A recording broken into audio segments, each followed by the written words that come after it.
अगं, इतकं शिक्षण झालं आहे तुझं आणि मस्त रील स्टार वगैरे पण आहेस. अजून मिरज सांगलीमध्येच राहतेस?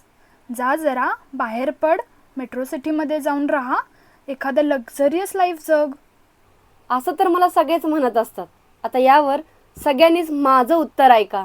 1980 साली सांगलीमधील जमिनींचा दर 80 रुपये प्रति चौरस फूट होता आणि आता 6,000 रुपये प्रति चौरस फूट गाठला आहे. कृष्णामाई घाट, गणपती मंदिर, मिरजेतील दर्गा पश्चिम महाराष्ट्रातील आशिया खंडातील एकमेव तंतुवाद्य इंटरनॅशनल पर्यंत पोहोचले आहेत. मिरज सांगली म्हणजे सांस्कृतिक, ऐतिहासिक, आरोग्यमय, संगीतकार, कलाकार, मोठमोठे उद्योग व्यवसाय समूह, MIDC कारखाने, इंटरनॅशनल फूड ब्रँड आता सांगली मिरज मध्येही आहेत. इंजिनिअरिंग, मेडिकल फील्ड, वकील कोणतेही शिक्षण घेण्यासाठी देशभरातील नावाजलेले वलचंद, भारती विद्यापीठ असे शिक्षण संस्थाही आमच्या सांगलीमध्ये आहेत. राष्ट्रीय महामार्गामुळे सांगली शहराचे रोड कनेक्टिव्हिटी बेस्ट आहे. शेतीसाठी असलेली जमीन मृदा सगळ्यात भारी. जात धर्माचा भेदभाव न ठेवता एकताने लढणारी मानवता सांगलीकरांमध्ये आहे. सांगलीच्या राजवाड्याच्या भिंतीही इतिहास बोलतात.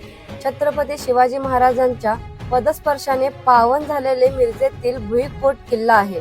अशा ऐतिहासिक ठिकाणी गुंतवणूक करायला काय हरकत आहे?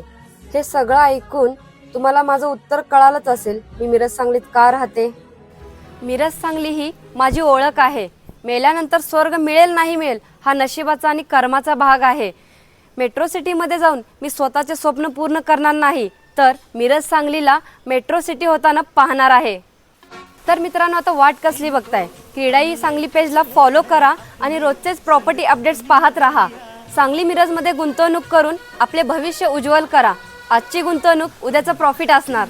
धक धक माझा दिल धडकावे, तुझ्या वाचून मी कसे करावे.